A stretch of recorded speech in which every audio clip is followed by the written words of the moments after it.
Welcome to the award-winning show, Holding Down the Fort, brought to you by US Vet Wealth, a podcast show that focuses on sustaining a fulfilling, purposeful military life through conversation and community building. I'm Jen Amos, a Gold Star daughter, veteran spouse, and creator of Holding Down the Fort. And I'm Jenny Lynn Stroop, a seasoned military spouse, mom of 2 boys, and your co-host. Together, we'll converse with special guests from the military community and for the community to share knowledge, resources, and relevant stories on how we can best hold down the fort for ourselves and our loved ones. Now let's get started.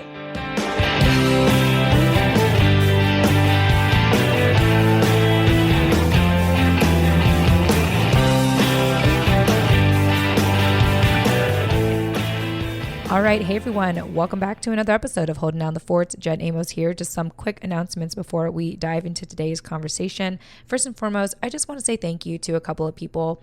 Thank you to everyone who came out in person, Nashville, Tennessee, to support my panel at Podcast Movement, which took place August 4th, 2021. So thank you for people who, came out, and it was great to see people in person again, and really appreciate the effort of Podcast Movement to, really practice social distancing and make everyone feel comfortable. One thing I liked about the event is that you could wear certain stickers or certain pins.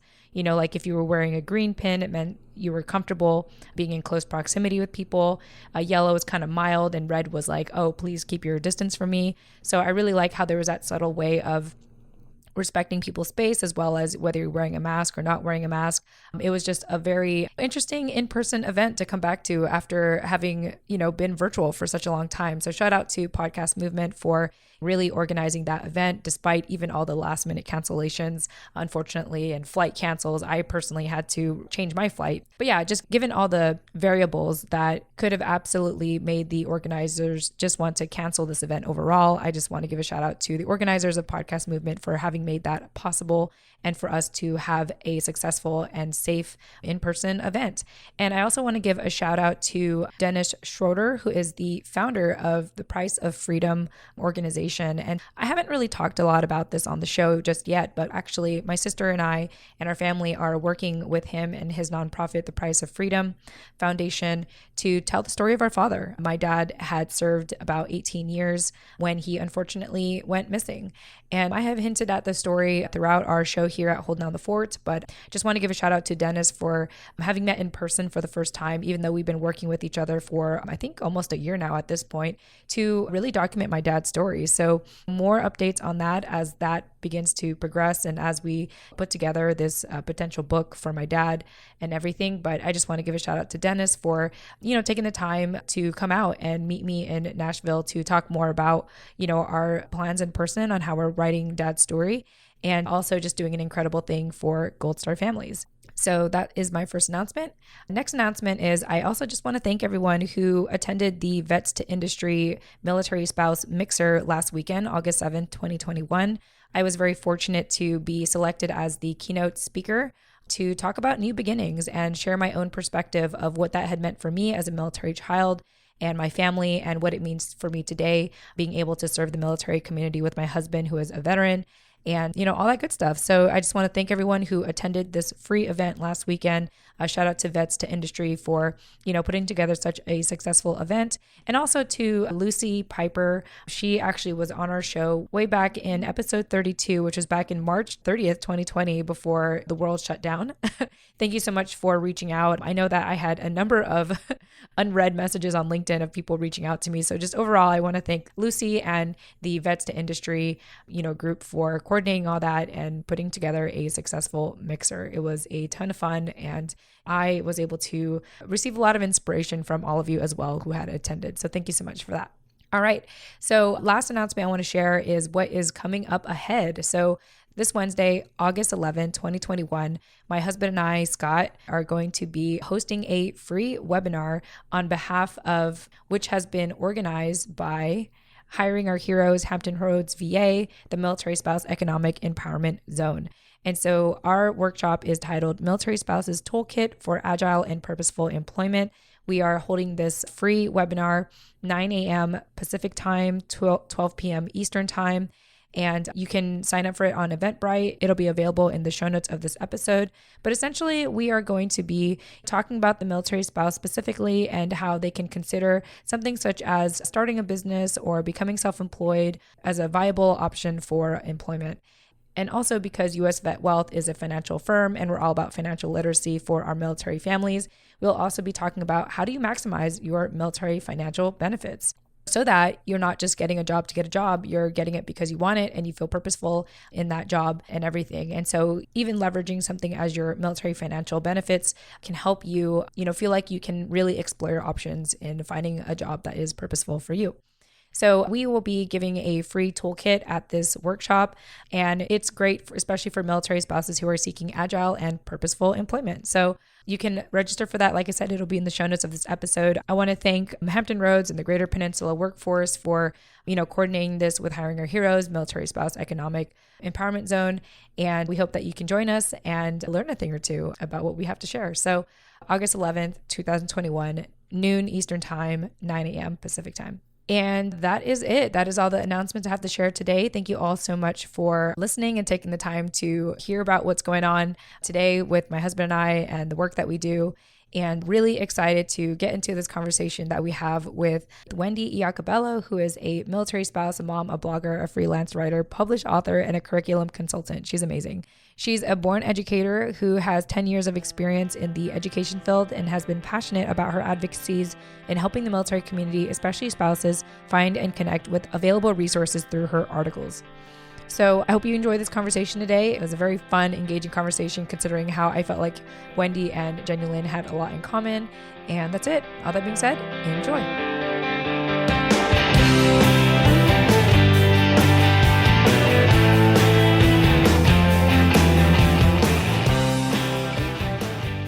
Hey everyone, welcome back to season 5 of the award-winning podcast show, Holding Down the Fort. I am your co-host, Jen Amos, also veteran spouse and Gold Star daughter.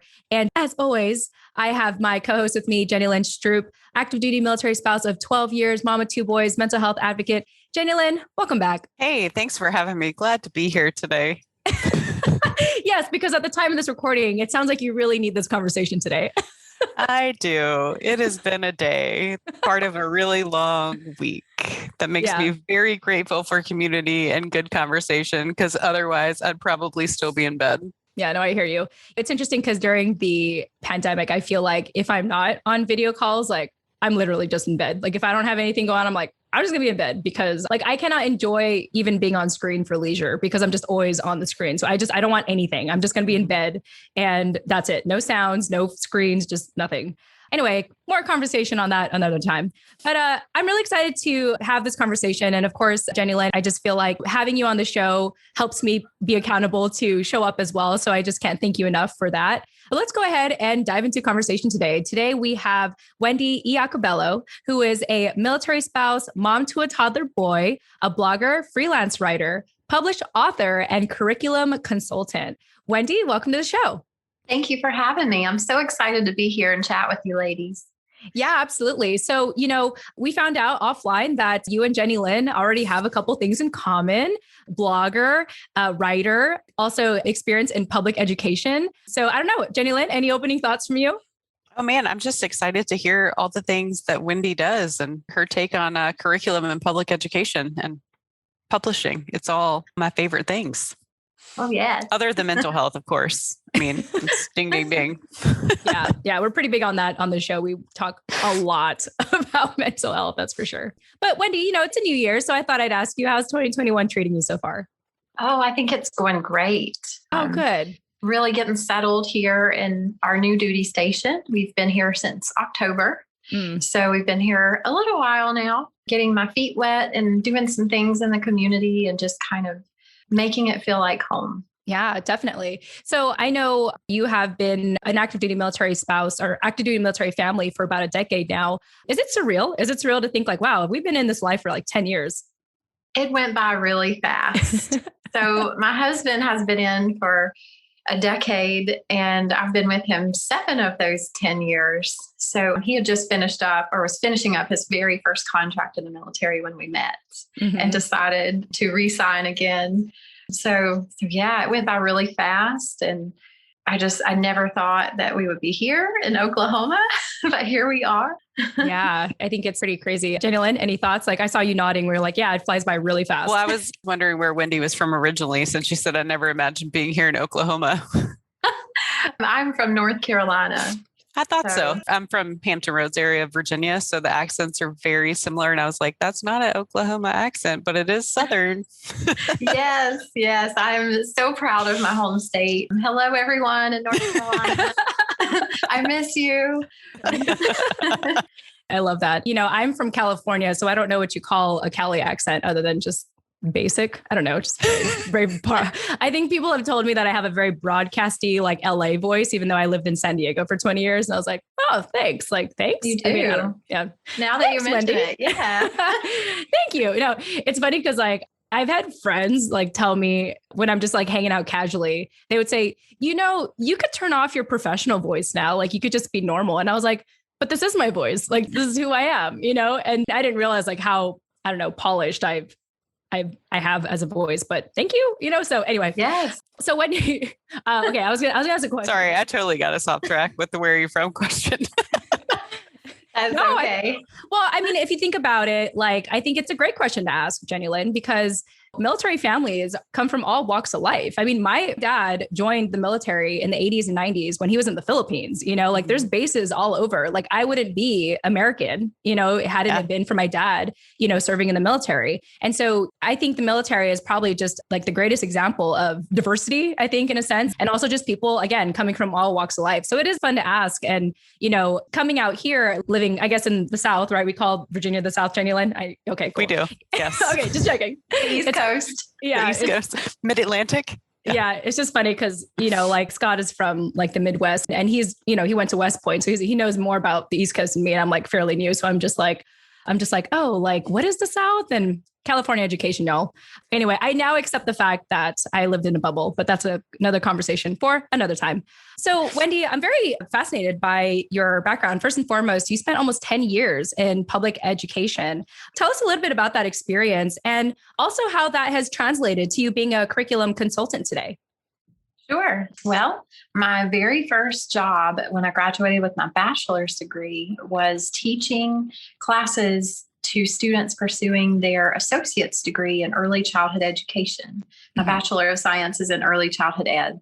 So the local community college hired me to teach those classes in Spanish, multilingual. So that was my very first teaching job. And I will tell you, I was so nervous and so scared to be teaching college students as my very first teaching job. And, when you get in those moments where you're really afraid to do something, your life is about to be transformed. So don't back away from it. And I was at this point where I was like, I don't know if I can do this. I'm not sure. I had butterflies and everything, but I pushed through it. And it ended up just kind of propelling my career in education and just gave me such a wonderful experience. And from that point on, that was an adjunct position, so part-time at the community college. And then I went on to get my certification in K-12 special education. So I was a teacher assistant while also an adjunct at the community college in special education in middle school. And then when I received my certification to teach K-12, I taught high school special education in occupational course of study. So I did that for a year. That was a really the first year of teaching was crazy. I didn't have a classroom. I had to throw everything on a cart and move every time the bell would ring as a new teacher. And that was just insane. And I loved my students and everything, but I really found my niche in the community college environment in higher ed. So at that point, I decided to pursue other openings at the community college. And I remained teaching early childhood ed classes. In addition to, I started teaching adult education and students who had dropped out of high school who wanted to pursue their GED. And so that also propelled me into working with adults with special needs and working with students that were English as a second language students trying to pursue a GED here in the United States. And that was just an amazing experience. And so I spent the rest of my career in adult education. In addition, one part I left out was working for a nonprofit in adult ed.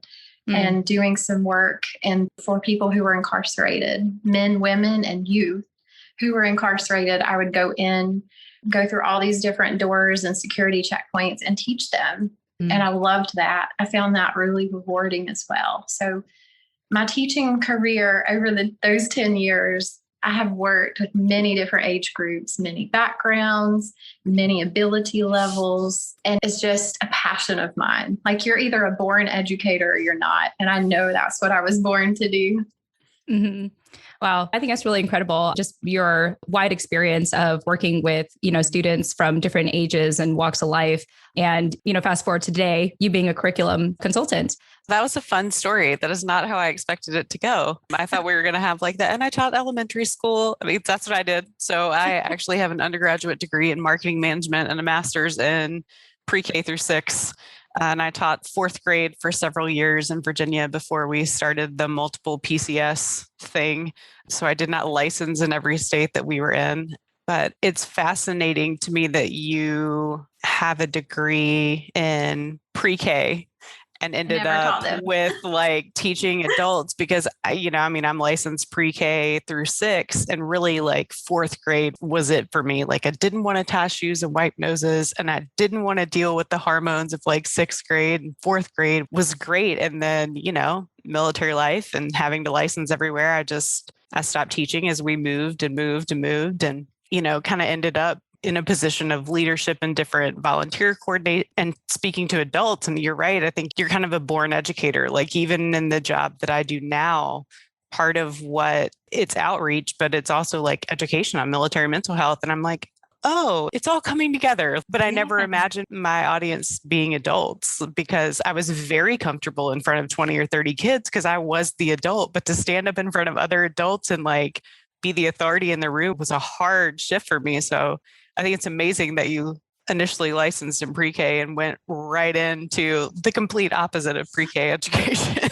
Yes. And, just having my son now, I'm going back to a lot of my undergraduate degree stuff and trying to remember all types of different things. But one thing that stuck with me throughout my entire teaching career, and this is where I'm going to get a little education nerdy for a second, but I love it, is all of the theories and everything that you learn in child development really apply to many different stages of learning and many different groups of people. So like Maslow's hierarchy of needs, you can't learn when your brain is stressed. Think about it. Even as adults, if we've got a million things on our mind, it's hard to sit in a classroom and focus on subject matter when you're like, oh my goodness, I'm PCSing, or my husband's deploying next week, or the brain cannot learn when it's stressed, no matter what age you are. So there are a lot of those developmental theories that apply to all types of age groups. And I'm really nerdy all into those theories all the time. But yeah, and then landing into a role, doing some curriculum development, doing some things behind the scenes is just a dream come true. I've officially been doing that on contract for a year now with an amazing company that works with at-risk high schoolers who are at risk of dropping out. And they catch them before they drop out and help them graduate in their districts. And so it's not a GED that they get, it's the actual diploma within their district and their state. So that's pretty cool. That's cool. Yeah, I love that. Well, Wendi, thank you for sharing that. And what is that like, I guess, as a military spouse? Like, does that require some sort of like meeting in person, or like you're able to work virtually with that? With this type of role that I'm in now, it's very project based. So it really works with having a young baby, a toddler, especially because I'm not required to log in at certain times of day. If I get to work at 10 o'clock at night, that's okay. As long as I'm meeting the project deadlines, I'm okay. And so having that flexibility really works for military life and being a mother. Yeah, no, definitely. Having been a military child for the first 10 years of my life, my adult life has really manifested to everything flexible. Like I love just being able to work on projects when I want, how I want, as long as I want. Although lately it's been way too much. I've definitely been a workaholic during this pandemic, but by choice. So there you go. And it's just nice, to have that kind of flexibility, especially if you are balancing, other things in your life, or just to have it. Like, I just think you can never really go wrong with that kind of flexible, work life, I think. So other than that, I'm going to go ahead and shift gears here and talk about you as a writer and everything, Wendi. So I don't know why I had to say that. I could have just gone into it. So I'm just going to get into it. So Wendi, in addition to what you do as a curriculum consultant. You're a blogger and a freelance writer and a published author. And I want to talk a little bit about the freelance writing first, because you have been featured in a couple of notable sites such as military.com, Next Gen MilSpouse, Military One Click, everything military. And so let us know, like, when people come across your articles, is there a common theme that you like to write about? I write in all types of areas, but what I really encourage people to do is to get out and explore their communities and get outside. And I know that you're really big into mental health on this podcast, so I'm going to throw some little golden nuggets in there about mental health. But as someone like myself who struggled for over 20 years with depression and anxiety, getting outdoors works wonders for the soul. And a good exercise regimen had changed my world and changed my life many years ago when I was just trying to live a healthier life and things like that. So one thing I really try to do is try to connect people with activities and things to do where they might be stationed. I've written a lot about Fort Bragg because that's where we were for a great amount of time. And now I'm starting to do some writing in the works about Fort Sill. And then also I like connecting military spouses with resources because it just really breaks my heart when I see a military spouse struggling, or they're alone, or they're new somewhere far away from family and maybe they don't know what the resources are. So that really tugs at my heartstrings. And I guess maybe that's the educator piece of me trying to come in and help connect people with those different resources. And especially, I think I've quoted the Cohen Veterans Network for mental health in several of my most recent articles this year, because I think it's important to know what your options are out there when you're struggling and you need to reach out for some help. Yeah. Well, speaking of which, Jenny Lynn. Shameless plug for Cohen Veterans Network. No, I think that's great. It's funny. I love that Jen asked you that question, and I equally love your answer because I get the same one often. Like, what do you write about? And I'm like, what don't I write it? Like, how do you explain to people that you write about like the intersection of all the things that make you you? Because I would never do curriculum writing or academic writing because that's hard for me. My brain works in story and personal story. And so people are like, what do you write about? And I'm like, where all the things come together, but it takes me 15 minutes to describe what all of those pieces are. So I appreciate the fact that you did that very succinctly and knew exactly what you write about. And also you were very thoughtful about your answer, because the truth is you probably write about quite a bit. And it all has to do with you person, like, where you're at personally and what's going on in your own life. And yeah, so that was great. Also appreciate like the mental health plug. We do talk about that a lot on this podcast, and Cohen Veterans Network. Also a great place, great resource. I was going to ask if you guys were in Fayetteville when you were like, oh yeah, Army, North Carolina. I was like, Fayetteville, Fort Bragg, very familiar. Mm-hmm. Yeah. I'm curious, Wendi, as a freelance writer, I'm curious, have you always considered yourself a freelance writer, or did that sort of come to play during your military life? It did kind of evolve during military life. My blog kind of started out as a website for a graduate school project. And I was trying to create a site specifically for Fort Bragg to put all the resources on one page, because it felt like you had to like all these different Facebook pages in order to keep up with what's going on with the USO of North Carolina, with this and that, all these different things. It's a little bit overwhelming. So I wanted to put everything in one place, and I had to come up with a website name. So I started looking for things, and strength is really a common thread of something that we have to develop in this life over and over again, just through different situations, different PCSs and things like that. I thought I was a really strong person. And then I met my husband and got married and joined this life. And I realized that I'm not as strong as I thought I was. So the name Strength for Spouses evolved just because strength is a common thread. And then the website I created for a graduate school project was not that beautiful because it was from the old coding stuff. And let me just tell you, for anybody who can code and do websites out there, my hat is off to you. I dabbled in it in my master's program, and it's not my strength. So I ended up changing the website and then started a blog from it and decided, I want to start writing. And I did that in 2017 and just kind of closed my eyes and pressed the publish button on my first post, and really nervous putting things out there. But it was received really well. And, my very first freelance writing opportunity kind of propelled me into that blog writing. And then another military spouse helped me kind of gain another freelance writing opportunity. And it just kind of grew from there. And I've always loved writing. I was a language arts teacher and with many different groups in my teaching career. And so it's always been a passion of mine. Yeah, I appreciate you explaining why you chose strength, and that it's true. It's like, depending on the situation, depending on our season of life, like it's always going to require a different level of strength, right? And we get to, it's these different situations that really get to show us how strong we really are. And so I like that, your website, strength4spouses.blog, includes the word strength. Jenny Lynn, obviously you write and you have been published in a couple of sites as well. So any thoughts? One, I started my blog in 2017 too. I was like, ooh, fancy. That's fun. I mean, I think it's awesome that you started a place. One of the things that I think is really difficult for military spouses in general is that we have a plethora of resources, and there are very few places that bring them all together. And so it's just constantly like there are 1,000 things to pick from, and you just don't know where to go to pick them. So to do it like localized, I think is great. Here in San Diego, we have a military family collaborative of VSOs and MSOs that get together monthly. And having been a part of that out here, like it's something that I hope to take with me in my military spouse career, because it's just a great way to get people connected that wouldn't normally be connected, because when you're overwhelmed or you need help, like the last thing you want to do is sift through 80,000 options.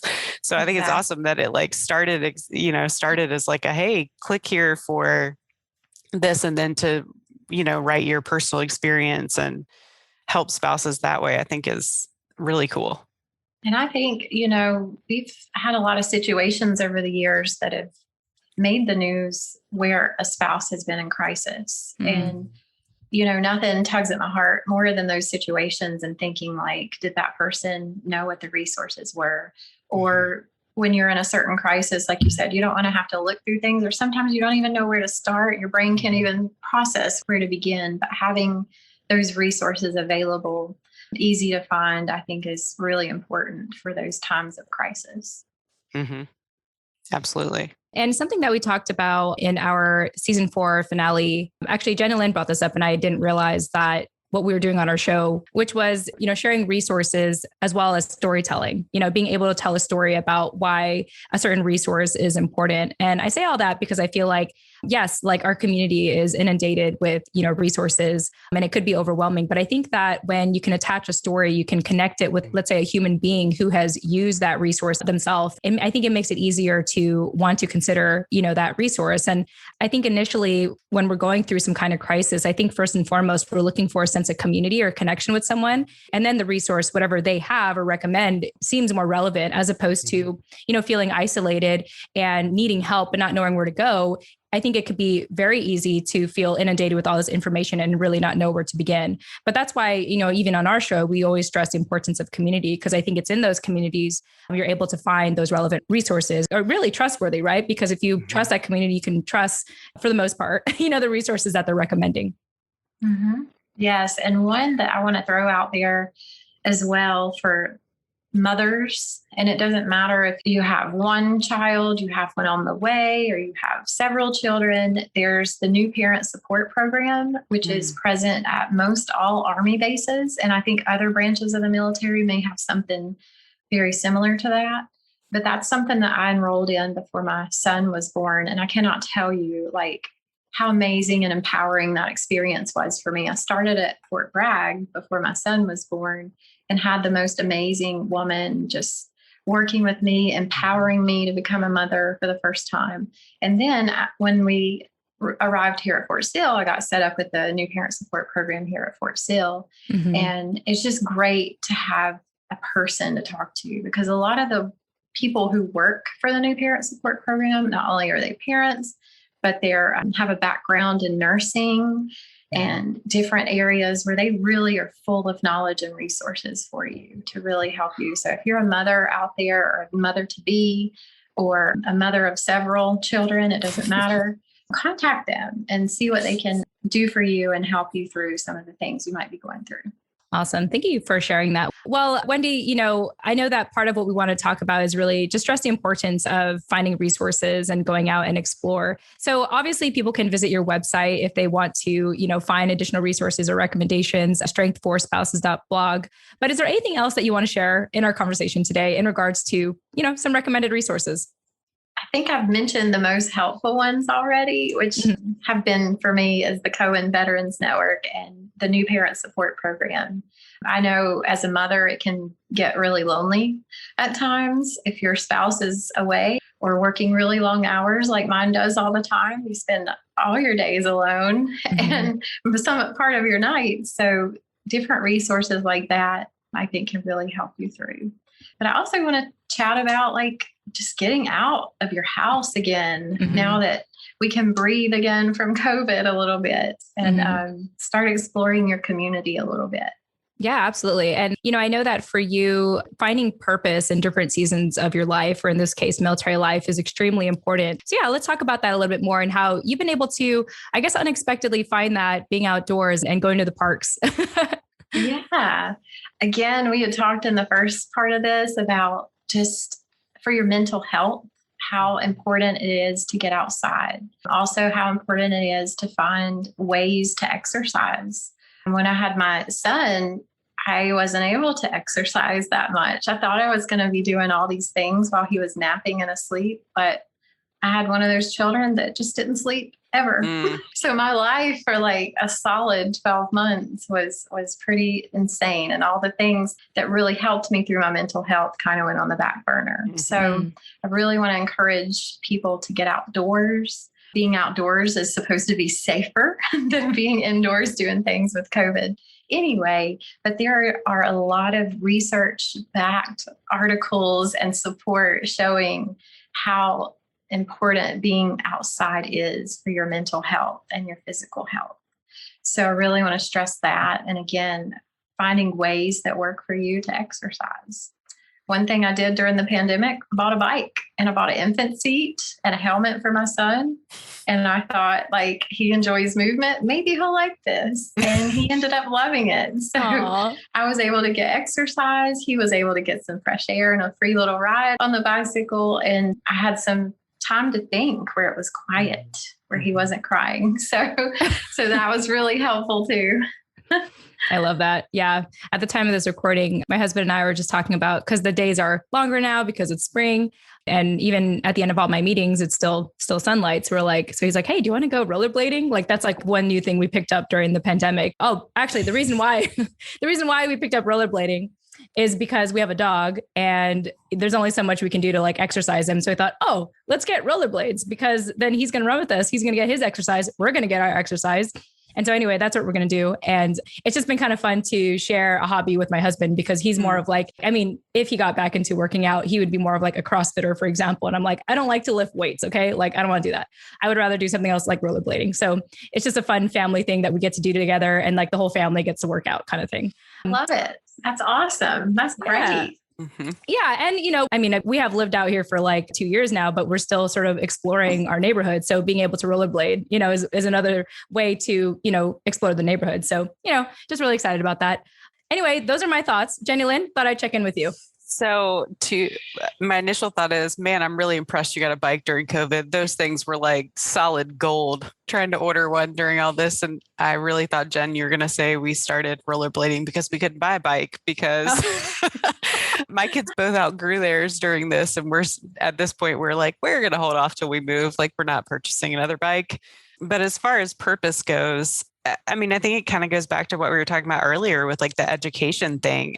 My life as a military spouse has kind of, at this point, driven the purpose for me that I didn't even know was going to be a thing.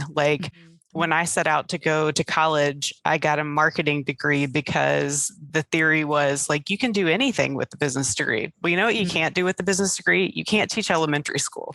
So then I went and got a master's in elementary education because then I could teach elementary school.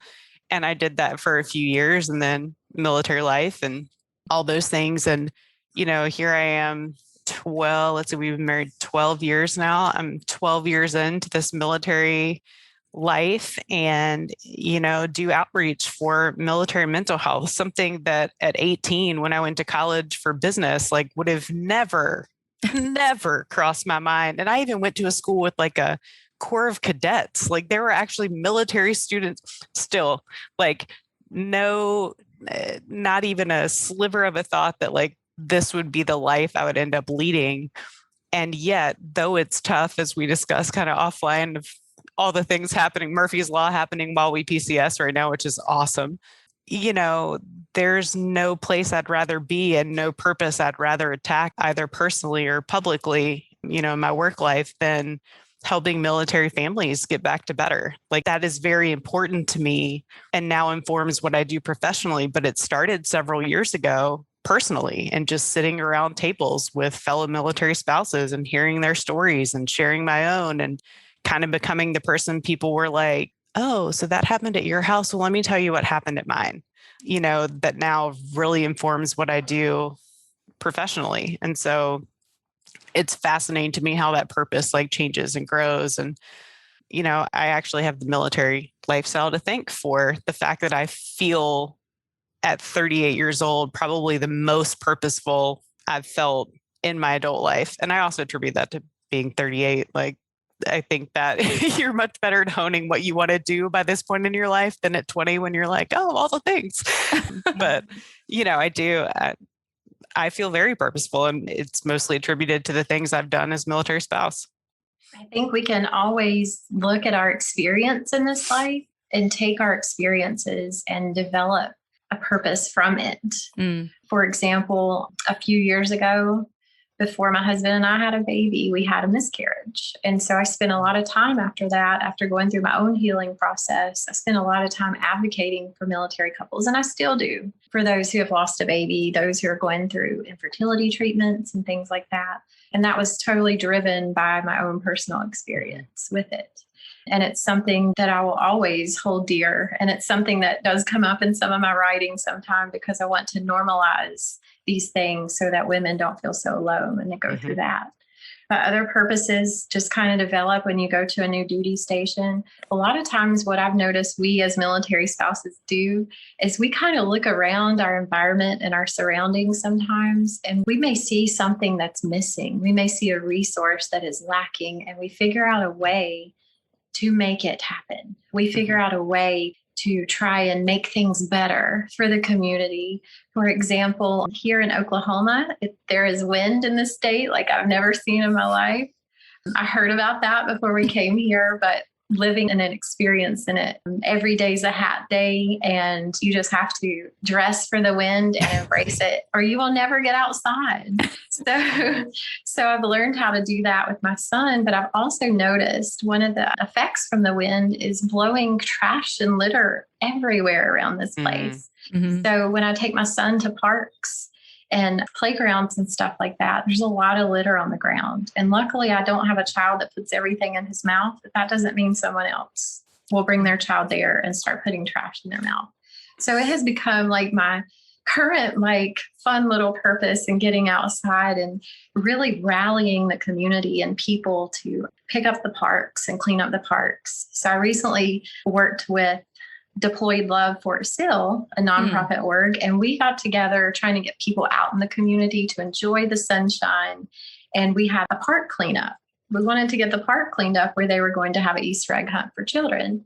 So we had over 10 families, over 25 people came out. We had Target sponsoring what we were doing, the city of Lawton, and also a local coffee shop, Viridian Coffee. And they all kind of contributed in some different things to help us make this happen. And people came out, even spouses had contacted me and said, you know, it was so good to have a reason to get out of my house and do something positive. And so that just made me feel like, yay, we didn't just clean the park. We got people out. We made them feel good and purposeful. So I believe that your purpose does change. As military spouses, we have this gift of just looking around and figuring out, like, what can I do to make this better for people in this community? And I really think that's the beauty of this life, is the gift that it gives us to do that. Wow, that was just so really inspiring and also reassuring. I think about just my adult life and how I've changed careers not 3 to 5 years, and I think, oh, that's probably has a lot to do with my military child life, but I love it. I used to think that was a problem. I used to think like, oh, I just can't commit to anything. And I was like, no, that's just how I was built. And honestly, it's fun. Like, it's fun to reinvent yourself. It's fun to, find a new purpose. And it's just fun to explore just a different side of yourself, essentially. I mean, going back to that definition of strength and being able to, see how strong you really are given different situations and finding your purpose out of that. I think it's beautiful. Yeah. I loved hearing about that. I think, and what you said too about like that reinvention. I mean, as we're on the eve of a PCS, I'm going home. Like, I'm going back where I grew up, where people that I've known my whole life live. And also, it's been a decade since I've been there. And so even in going home, there is the ability to reinvent, right? Like, I'm not going to live in the house I grew up in. Obviously, like, we're moving to our own home with our own family, and, the demands of Navy life being a large part of that. It's fascinating to me to look back at all of the things I've been able to do as a military spouse and realize, and even just personally, that didn't necessarily have anything to do with being a military spouse, but just where I was at the time, how all those little pieces add up into like who you are at this moment and what is important to you. Like, I think about our duty station prior to San Diego was New York City.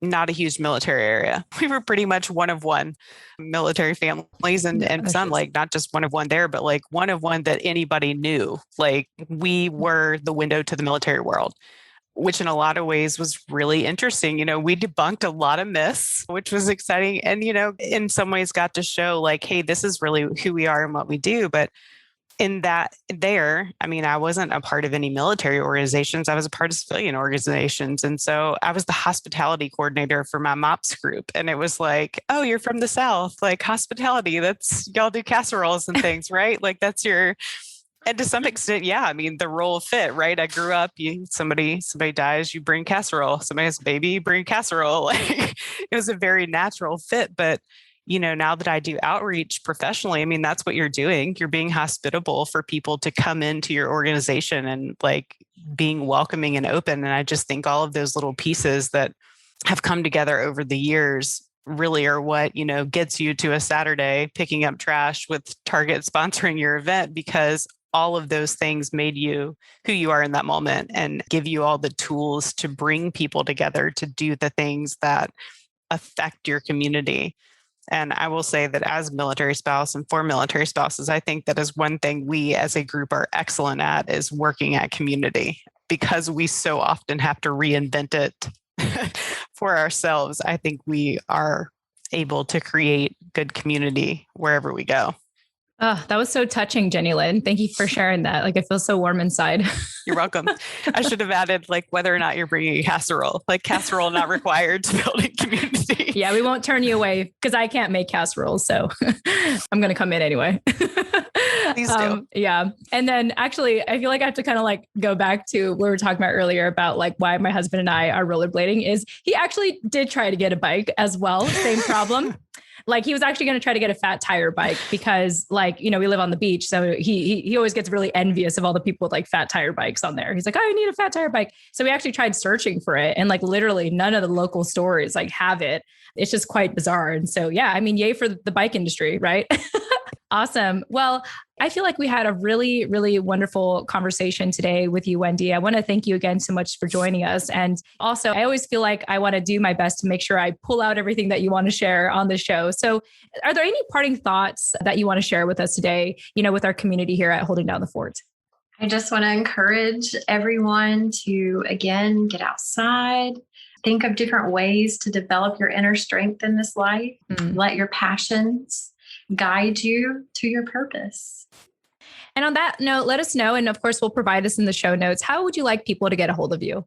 Sure. You can find me on Instagram at Strength, 4 in Spouses. You can also find me on my Facebook page. Same thing at Strength, 4 in Spouses. And of course, on my website that you mentioned earlier. Perfect. Awesome. Well, thank you again, Wendi. I really enjoyed our conversation. Jenny Lynn, any closing thoughts from you? Nope, just the closing statement that's right in front of me today. All right. Well, then take it away, Jenny Lynn. We hope that today's episode gave you one more piece of knowledge, resource, or relevant story so you can continue to make confident and informed decisions for you and your family. We look forward to speaking with you in the next episode. Tune in next time. We hope that you enjoyed today's conversation. Get access to our show notes and subscribe to our newsletter by checking out the details of this episode on your preferred podcasting platform or visit our website, holdingdownthefortpodcast.com. And while you're on holdingdownthefortpodcast.com, be sure to follow us on Instagram, LinkedIn, Twitter, Facebook, or our YouTube channel. If you got a lot of value from today's conversation, kindly leave a 5-star review on Apple Podcasts, Podchaser, or leave us a recommendation on our LinkedIn profiles. Thanks for listening. Tune in next time.